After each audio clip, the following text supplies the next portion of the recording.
లేటెస్ట్గా వచ్చారు, లేట్గా జాయిన్ అయినా లేటెస్ట్గా జాయిన్ అయ్యారు.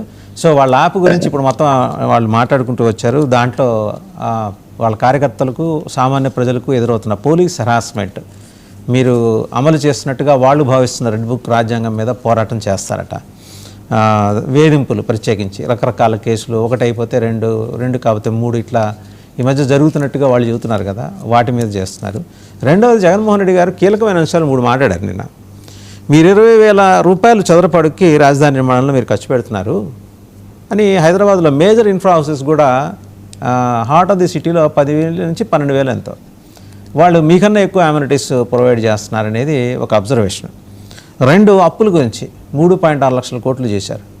మూడోది ఏంటి, ఆయన మాట్లాడింది రామాయపట్నం పోర్టు మేము 5,000 కోట్లు పెట్టి మేము నిర్మాణం చేస్తే దాన్ని 1,500 కోట్లకే ప్రైవేట్కి అప్పచెప్పేశారని.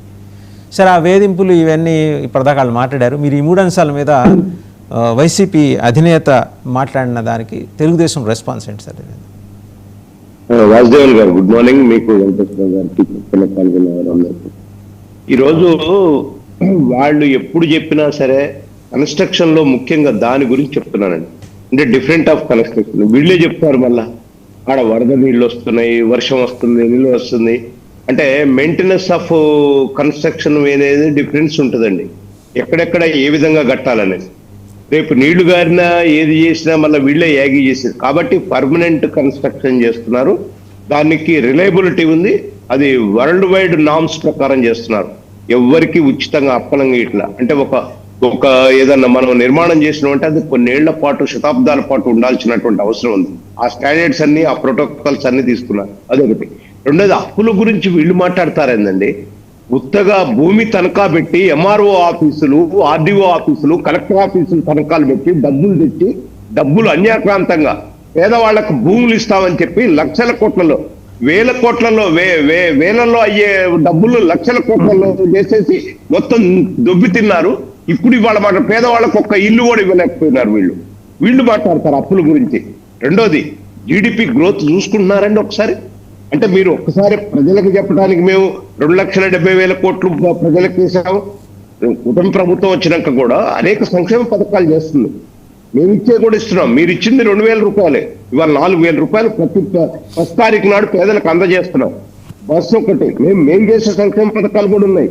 మీతో పాటు మా సంక్షేమ పథకాలు కూడా. ఇంకోటి, బాధ్యతాయుతమైన ప్రభుత్వం ఎన్డీఏ ప్రభుత్వం. చంద్రబాబు నాయుడు గారు మీ నాయకుల్లాగా అడ్డగోలుగా చేయమని చెప్పడం. ఇవాళ రెడ్ బుక్ రాజ్యాంగం కూడా అడ్డగోలుగా ఏమి నడుస్తలేదు. ఎక్కడైతే చట్ట ప్రకారం ఎవరైతే ఉందా అండి రెడ్ బుక్ రాజ్యాంగం ఉందా? రెడ్ బుక్ రాజ్యాంగం శ్రీకాంత్ గారు ఒక్క నిమిషం, నా ప్రశ్న, రెడ్ బుక్ రాజ్యాంగం ఉందా? అడ్డగోలుగా నడవట్లేదని అన్నారు, అంటే ఉందనేగా అర్థం. నేనేం చెప్తున్నా, రెడ్ బుక్ రాజ్యాంగం అనేది వాళ్ళు పేరు పెట్టుకున్నారు. కానీ రెడ్ బుక్ లో ఆనాడు మేము ఎవరైతే హింసకు గురయ్యారు, పార్టీ కార్యకర్తలే కాదండి, సామాన్య ప్రజలకు జరిగిన అన్యాయాన్ని కూడా రెడ్ బుక్ లో రాశాడు లోకేష్ గారు. నేను ఉదాహరణకు ఒక 5 కేసులు నేను మీకు పంపమంటే స్క్రీన్ చేసి పంపుతా, మీరు చూపించండి. దాని మీద అనంతపురం జిల్లాలో కానీ భూములు దోచుకొని తింటే వాటిని డిపార్ట్మెంట్ పరంగా ఖచ్చితంగా చట్ట ప్రకారం వాళ్ళకి తీయడం జరిగింది. 3 కేసులు ఉన్నాయి నా దగ్గర. అవి నేను మీకు రిఫర్ చేస్తాను. రెండోది, వీళ్ళు ఎప్పుడండి అసలు వీళ్ళకి అర్హత ఉందండి, నైతికత? అరే, అచ్చెన్నాయుడు గారు ఆపరేషన్ చేయించుకొని ఒక్క రోజు ఉంటే ఆడ కేసు లేదు, ఏం లేదు, తీసుకొచ్చి గోడలు ఎక్కి దూకి తీసుకొచ్చి అరెస్ట్ చేశారు. అంటే మేము అట్లా కేసులు అని అంటున్నా. చట్ట ప్రకారం మేము న్యాయంగా మీరు లీగాలిటీలుగా చూసుకోండి. ఎక్కడ కూడా ఎవరిని కూడా దౌర్జన్యంగా చాలా తలుపులు పగలగొట్టి ఎత్తకొచ్చిన సంఘటనలు లేవు. లీగల్ వాళ్ళకు నోటీసులు ఇస్తున్నారు. వాళ్ళు నిజంగా కూడా చట్టానికి విధేయులై బాధ్యతలైన వాళ్ళు వచ్చి సంతకాలు పెట్టిపోయిన వాళ్ళు, వాళ్ళ దాంట్లో కూడా వచ్చి నోటీసులు తీసుకొని పోయిన వాళ్ళు ఉన్నారు. చట్ట ప్రకారమే నడుస్తుంది. ఇక్కడ వేరే చట్టానికి వ్యతిరేకంగా ఏది నడవట్లేదు. అందులో ముఖ్యంగా చంద్రబాబు నాయుడు గారు అట్లాంటి వాటిని ప్రోత్సహించడు. ఎందుకంటే గత 2014లోనే మేమే సార్కి సలహా ఇచ్చేవాళ్ళం. ఏంటి సార్ ఈ అన్యాయం, మనం వైసీపీ దోసుకున్న ఆస్తులన్నీ కూడా ప్రజలకు పంచుతా ఉన్నాం కదంటే కేంద్రం చట్టం చేయాలో చూస్తున్నాం అన్నాను. అట్లాంటి వ్యక్తి ఆయన. కాబట్టి ఇట్లా వెండేటా పాలిటిక్స్ చేయటం కానీ మీరేదో చేశారు.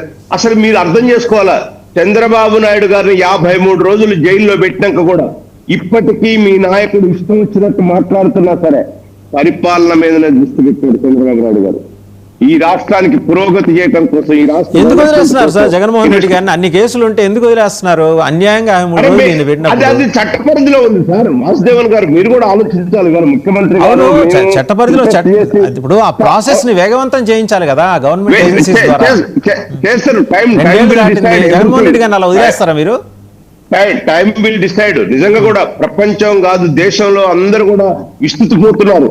అసలు ఏంది 11-12 ఏళ్ళు బెయిల్ మీద ఉంటాం ఏంది, అసలు ఏంది ఆశ్చర్యంగా ఉంది.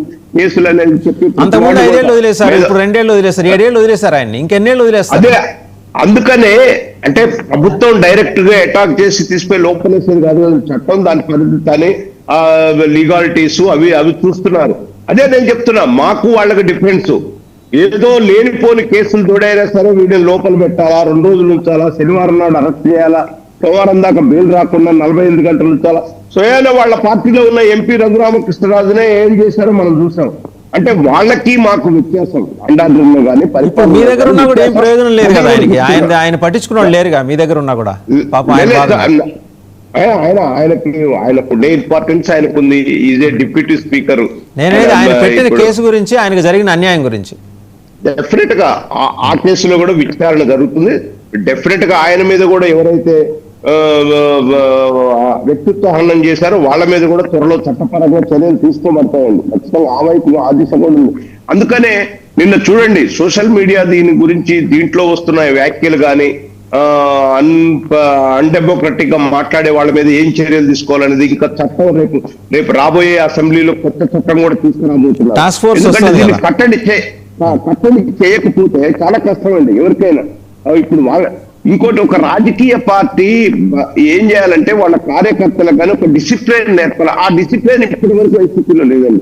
వాళ్ళ నాయకుడే ఎక్కడికి పోయినా సరే మొన్న చూడండి ఉదాహరణకి ఇదిలా అప్పరాయుడు కొడుకు యాక్సిడెంట్ చేస్తే పాపం చిన్నపిల్లవాడే కదా, 18 సంవత్సరాలే కదా, యాక్సిడెంటే కదా. అంటే ఒక స్టేట్ కు ముఖ్యమంత్రి చేసిన ఆయన ఒక పార్టీకి అధినేత. బెజవాడలో కూడా ఇలాంటిది ఏదో జరిగింది. నాకన్నా లింగనేని శివరామప్రసాద్ గారు బాగా చెబుతారు. ఆ వర్డ్సేనా అదే నేను చెప్తున్నా. చంద్రబాబు నాయుడు గారి పీరియడ్ లో అట్లాంటి వాళ్ళు పార్టీ వాళ్ళు ఎవరైనా చేస్తే తీసుకొని లోపల కూర్చోబెట్టమని చెప్తాడు. అది మా నాయకుడికి ఆయనకు ఉన్న డిఫరెన్స్. అది మీరు మేము చెప్తాం కాదు, చంద్రబాబు నాయుడు గారి గురించి వాళ్ళ పార్టీ వాళ్ళు కూడా కొంతమంది చెప్తారు. ఆయన ల్యాండ్ ఆర్డర్ కానీ ఆయన విధానం కానీ చాలా బాగుంటుంది. మీరు డిబేట్ లో ఇంకా జాయిన్ కాకముందు నేను ఈ విషయం ప్రస్తావన చేశాను లింగంనేని శివరామప్రసాద్ గారితో. నాయకుల మధ్య వ్యత్యాసం ఏంటి, వాళ్ళ చంద్రబాబు నాయుడు గారు అధికారంలో ఉన్నా లేకపోయినా ఆయన కార్యకర్తలను కలుస్తారనే విషయంలో నాకు చాలా క్లారిటీ ఉంది. అదే విషయం నేను ప్రస్తావన చేశాను. నేను శ్రీకాంత్ గారికి చెప్పేదంటే పేరుని నాన్నగారిని అడగండి చంద్రబాబు నాయుడు గారి నేచర్ గురించి. మీరు ఎవరో అక్కర్లా, మీ నాయకులు ఎవరో పేరుని నాన్నగారిని అడిగితే వారు క్లియర్ గా చెప్తారు వారు ఎట్లాంటి వారని. నిన్నే ఎయిర్పోర్ట్ లో కూడా ఒక్క మాట అడిగితే ఆయనే సమాధానం చెప్పాను. గతంలో బాలకృష్ణ గారు ఎలా కేసులో నుంచి బయటపడ్డాడు ఒక్కసారి ఆ వివరాలు కూడా చెప్తే వింటాం సార్. సరే సార్, ఇప్పుడు అవన్నీ తోడుకుంటే చాలా ఉన్నాయి.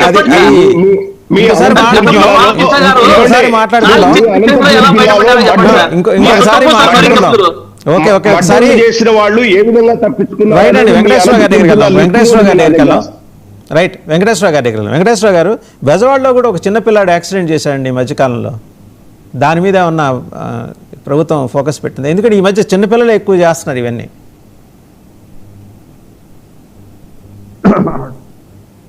ఫ్రాంక్లీ నాకైతే దాని మీద అవగాహన లేదండి. మరి ఎవరు ఆ పిల్లవాడు ఎవరు చేశారనేది పార్టీ నాయకుడి కొడుకు, ఒక ఎమ్మెల్యే గారి కొడుకట. మరి దాని మీద ఉన్న అదే యాక్సిడెంట్ కావాలి, మర్డర్ కేసు పెట్టాలి కదా అని ఎవరో వైసీపీ వీళ్ళు ఖాళీగా ఉన్నారు కదా ఈ మధ్య, వాళ్ళు లేవనెత్తారు అంశం.